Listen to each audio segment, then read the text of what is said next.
Before we begin the video, if you haven't yet, come on down and join my Discord server. Link is down in the description.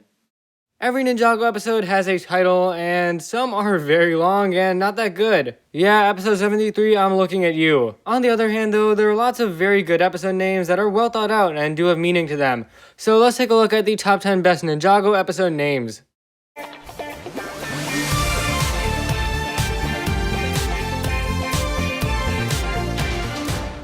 Hey guys, and welcome back to the channel for another video. This video idea may seem a bit weird to you guys. I mean, what can you really say about episode names? I think, however, it is definitely an interesting subject, and this video was suggested by a few of my fans. Some people may enjoy episode names that are references. For example, Game of Masks is a nod to Game of Thrones, but for me personally, I enjoy the more thought-provoking titles that really connect to the episode's ideas. So reference titles won't be on my list. Also, this video, I'm gonna try to keep it kind of brief because, there's not too much to say about episode names, so this will be shorter than your average top 10. But without further ado, guys, let's get started with our list. Coming in at number 10 are the final two episodes of Season 5, Curseworld Part 1 and 2. Now, first of all, this remains the only Ninjago episode to be divided into two parts, and I definitely think Ninjago should do that again. And aside from that, Curseworld as a title rocks as well, and I love how simple it is. It captures the feeling of the episode, the night sky, the green colors, the ghosts running around. Season 5's finale rocks, and the title does as well. Coming in at number 9 is King of Shadows, the second pilot episode. As a title for Garmadon, it just works. It feels mysterious, it feels menacing, I quite like it. Also in this episode, Garmadon does win, he escapes, and everything goes to his plan. So it kind of feels like a reminder that, hey, he's still out there and is more powerful than ever. It also connects nicely to the use of shadows in this episode because, of course, we had that amazing Fire Temple Shadow duel. Return of the Overlord is a title that represents the true outcome of Garmadon's plan. In the episode, the ninja don't win, Garmadon doesn't win, the sole victor is the Overlord. As opposed to neighboring titles like The Last Hope and the Season 2 finale, this one is not optimistic, but foreboding, for good reason. The Overlord's back in Ninjago, which is obviously very troubling news for everyone. This title represents one of the most important events of the series, the crossing over of the Overlord and the disruption of the balance. Season 6's finale is called The Way Back, which has a few meanings. It signifies the ninja going back to before Nadakon, before the pirates, before the teapot. For Jay and Nia though, it also means going back to a time before they had any tensions. This episode was the triumphant return of Jaya, and from here on out, it was definitely here to stay. I know not everyone is a fan of the time reversal, and that's fine. I personally do like it though, and I like that it was the center of this episode's name. Speaking of time, Lost in Time is another nice one. This is the Season 7 finale, and I like how it connects to the ultimate outcome of the season. To this day, the Time Twins still remain lost in time, and Wu was as well at the end of the episode. It's kind of a more mysterious or open-ended title that raises the question, where or when are they? In my opinion, Season 7 has one of the best endings of any season ever, and this title complements that wonderfully.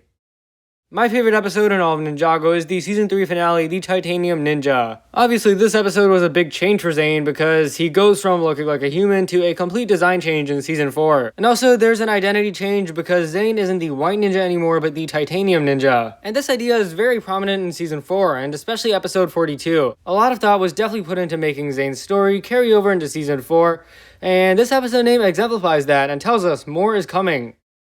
Way of the Ninja is Ninjago's first ever episode, and I don't know, this is just a cool title. It feels like it could be used to describe an ancient legend or tale, and to me, that's what the pilots feel like. And beyond that, it also connects to what Kai learns in this episode. Kai learns that persistence and teamwork are needed to make a ninja, and that's definitely what the Way of the Ninja is. It's a concept very much expanded on in later seasons, and I think as a whole, this episode name represents what Ninjago is about. Entering top 3 territory, we have home, and this one word has so much metaphorical and literal significance, so let me do a brief analysis. Episode 2 is all about Zane finding his home and realizing that his home is with the ninja, his new family. There's also a physical aspect as the ninja lose their home, the monastery, and must find a new one, the bounty. And to top it all off, at the end of the episode, we see Lloyd Garmadon walking around, envying or jealous at the home he doesn't have yet. Home is just such a well-crafted episode, and this title displays the message at its core. Coming in at number 2 is episode 93, Lessons for a Master. No matter how old you are, who you are, or what you've been through, anyone is still capable of learning, which is what this episode illustrates. Wu not only learns from the ninja, but also Iron Baron as well, who is constantly demonstrating the power of lies. And I like that this connects to the fact that Wu is not a teacher in this season, but a student. He applies all these lessons to defeat the Baron and get the respect of Firstborn.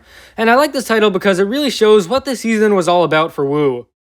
But first, a few honorable mentions. I do have a season 13 episode name, but no spoilers or descriptions, so yeah. Awakenings is a simple yet effective name that really tells us what Zane's role in this episode is about. Prime Empire would not be a gaming season without this episode title, so I felt it was very appropriately placed. And the season 13 finale is not out yet, but it's called The Son of Lily, which just sounds like an awesome name. But as for number 1, a true potential is supposed to be a positive or happy event, but episode 83 and season 8 put a genius twist on this. The same principles apply here. Garmadon must face his greatest challenge to unlock or accept who he truly is. However, this is different. This is very different from what we saw in season 1. Garmadon denounces who he once was and says Lloyd is not his son, and in doing so, he accepts his new form. And unlike the ninja in season 1, he doesn't become a better person, he becomes a more evil person, and this spin on true potential is just brilliant. This episode could have been titled something dramatic like Final Battle Rematch or Garmadon Resurrected, but yet True Potential is so thought-provoking, simple, tragic, and horrifying at the same time. Episode 83 is a fantastic episode with a very interesting name to go along with it. But anyways, that's about all for today, guys. Thanks for watching. If you enjoyed, be sure to leave a like, subscribe, share with anyone and everyone you know. To those of you who requested this video, I do hope you guys enjoyed it, and also leave your top 10 episode names below, and I'll see you next time.